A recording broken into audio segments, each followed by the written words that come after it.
There are some stories that only make sense after you've lived long enough to understand them. This is one of mine. When I was little, there was one thing about my father that never made any sense to me. It wasn't something he said. It wasn't something he did. It was something he wore. An old watch that never ticked.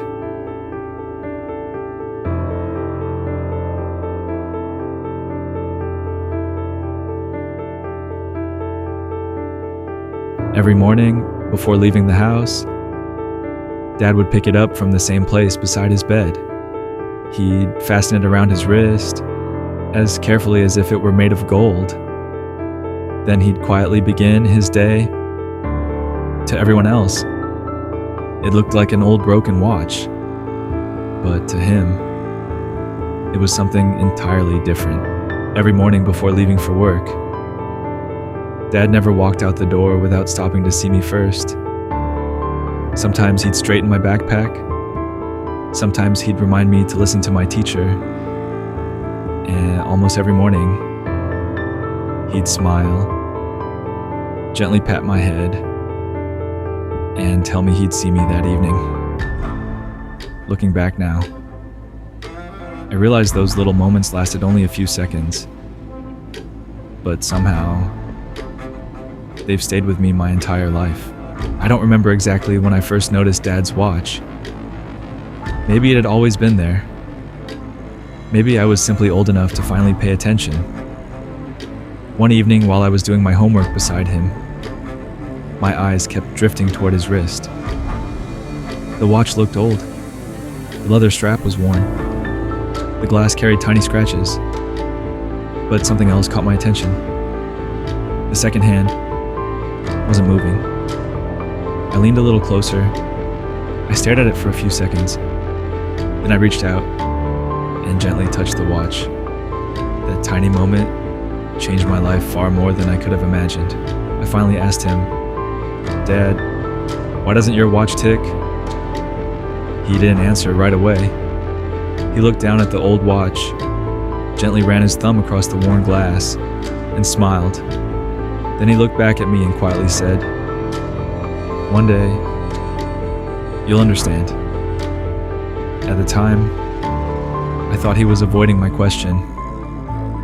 Looking back now, I realized he wasn't hiding the answer.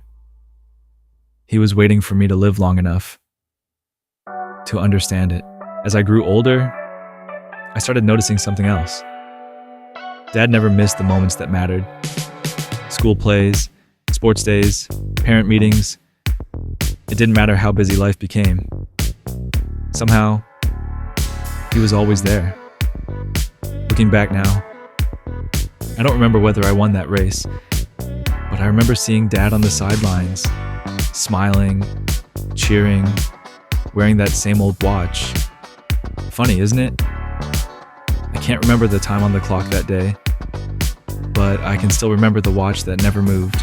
Some of my favorite memories of Dad never happened on birthdays, or holidays, or special occasions. They happened on ordinary afternoons like this. If something broke, he never rushed to replace it. He'd sit beside me, hand me a wrench, and together we'd figure it out. Looking back now, I realized he wasn't just fixing a bicycle. He was quietly teaching me that the best things in life aren't always replaced. Sometimes they're cared for. Some questions disappear as we grow older. This one never did. Even during the quietest moments, while Dad read stories beside me or helped me finish my homework, my eyes always found that old watch. I kept waiting for it to tick. I kept wondering if one morning I'd finally see the hands begin to move. But they never did. Looking back now, I wasn't watching a broken watch. I was looking at a memory. I simply didn't know it yet. The years passed, almost without me noticing. I grew taller, school became harder, life became busier, but some things never changed. Dad still found time for me. On quiet Saturday afternoons, we'd wash the old family car together. We'd laugh, we'd splash water at each other, and somewhere between the soap, the sunshine, and those ordinary moments, my eyes would always drift back to his wrist. The watch still hadn't moved. Neither had my question. As the years went by, life became louder. Homework, exams, dreams about the future. I spent more time behind a desk and less time beside Dad. But there was something I didn't notice back then. Almost every night, he'd quietly stop by my room. He never wanted to interrupt me. He'd simply stand in the doorway, smile to himself, and make sure I was doing all right. Looking back now, I realize love doesn't always announce itself. Sometimes it simply stands at the door, making sure you're okay, making sure you're... Before I knew it, childhood had slipped quietly into memories.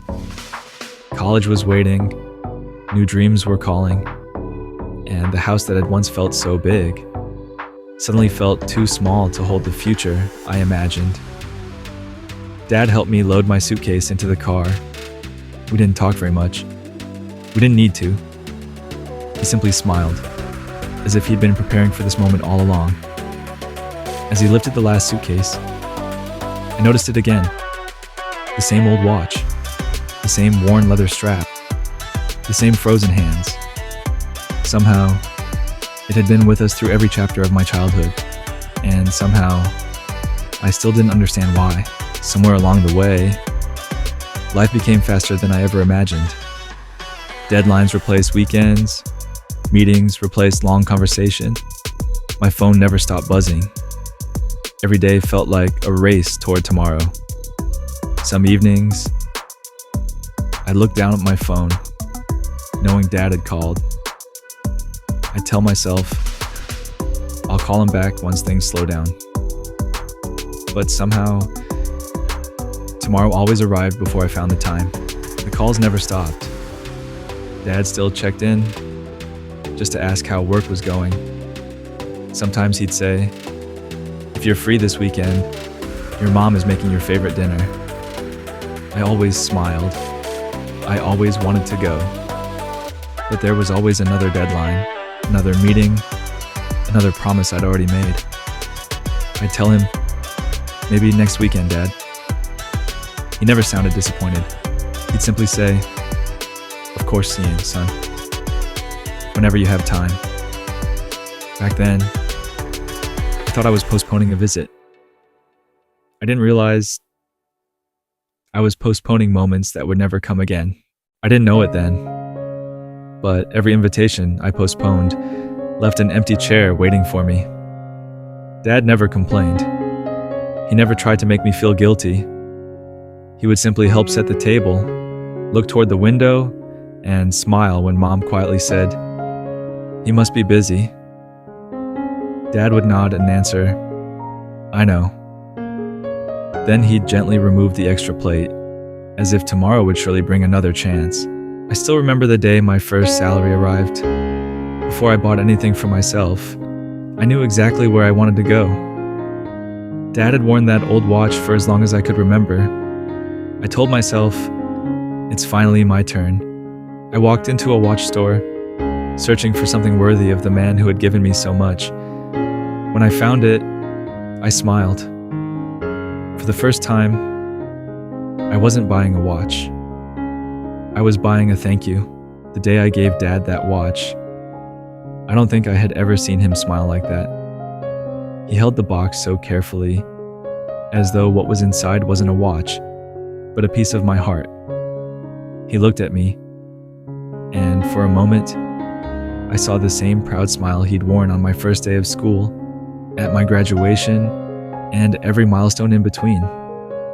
Then he hugged me, not because I'd bought him something expensive, but because his little boy had grown into a man. The next morning, I stopped by the house before work. I wasn't expecting to learn anything, but I walked in at exactly the right moment. Dad was getting ready for his day. The watch I had given him rested carefully inside its box. Not forgotten, not rejected, protected. Then, without a second thought, he reached for the old watch. The same worn leather strap, the same scratched glass, the same frozen hands, and the time is 10:07. I stood there in silence, more confused than ever. That evening, we sat together on the front porch, just the two of us.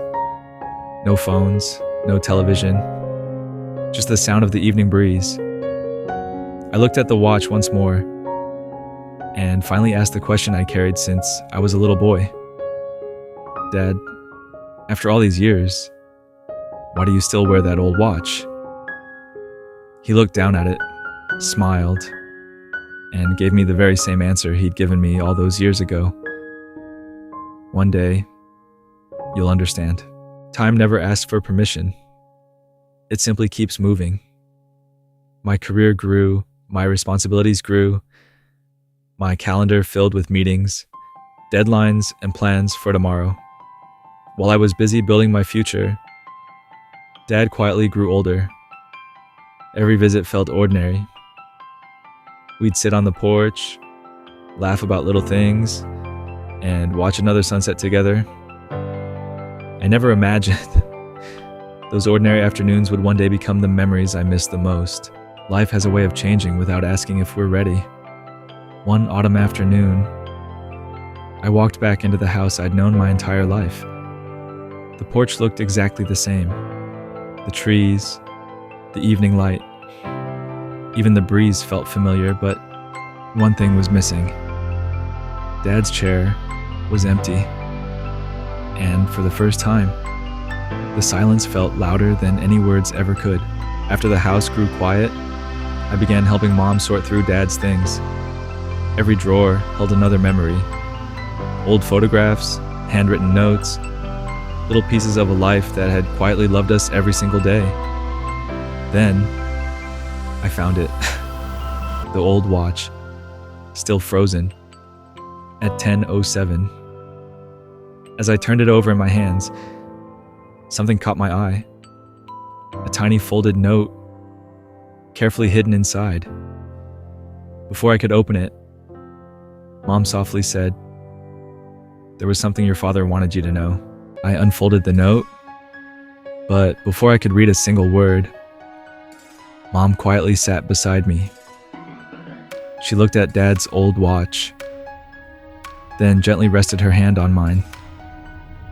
There was a peaceful smile on her face, the kind that comes from remembering someone you still love every day. Then she softly whispered, "Before you read that, there's something your father wanted you to know." She took a slow breath, looked toward the window, and began. "The day you were born." Mom smiled as she remembered that day. "I've never seen your father happier," she whispered. "He carried you so carefully, as though the whole world was resting in his arms. Every few steps, he'd stop, look at your tiny face, and smile all over again. It wasn't just the day you were born, it was the day your father became a dad." Mom smiled, then laughed softly. "I thought we were finally going home," she said, "but your father suddenly pulled the car over. He looked down at you, kissed your forehead, and quietly said, 'I'll just be a minute.' He held you close, smiled that beautiful smile, and walked toward a little watchmaker's shop. I had no idea that I was about to witness the most meaningful decision of his life." Mom smiled as she remembered what happened next. "Your father stepped inside, still holding you close. He gently placed his watch on the old wooden counter. The watchmaker looked at him, waiting to hear what needed fixing. Dad looked down at your sleeping face, smiled quietly, and said, 'Please stop this watch. Forever.'" The watchmaker looked at him with quiet surprise. "May I ask why?" he said. Dad never looked at the watch. He only looked at me, sleeping peacefully in his arms. Then he smiled, the kind of smile only a new father can understand, and softly replied, "Because this is the exact moment my life truly began." The old watchmaker looked at Dad for a long moment. Then he quietly nodded. Without another question, he gently adjusted the hands to the exact moment of your birth, 10:07. Then, with careful hands that had repaired thousands of watches, he did something he had probably never done before. He stopped time, forever. Dad smiled, not because the watch had stopped, but because the happiest moment of his life never would. I looked down at the old watch, and for the first time, I didn't see something that was broken. I saw the happiest moment of my father's life, frozen forever, because he never wanted to lose it. Suddenly, every question I'd ever asked, every smile he'd given me, and every time he quietly said, "One day you'll understand," finally made sense. And with tears in my eyes, I smiled, because now I understood. Years passed, life moved forward. One day, I found myself standing outside another delivery room. The same nervous heartbeat, the same hopeful silence. But this time, I wasn't waiting for my father. I was waiting to become one. I reached into my pocket and held the old watch in my hands. For the first time, I knew exactly why Dad had carried it everywhere. Then, I heard it. My child's very first cry. The world around me disappeared. They placed my baby into my arms, and suddenly, I understood something even deeper. Dad hadn't preserved a watch. He had preserved a moment. I gently looked at the old watch and set its hands to 3:42. The exact moment my own life changed forever. Years later, my little boy noticed the old watch. He tilted his head, smiled, and asked, "Dad, why doesn't your watch work?" I couldn't help but smile. It was the very same smile my father used to give me. I knelt beside him, pulled him close, and softly said, "Come here. There's a story I've been waiting to tell you."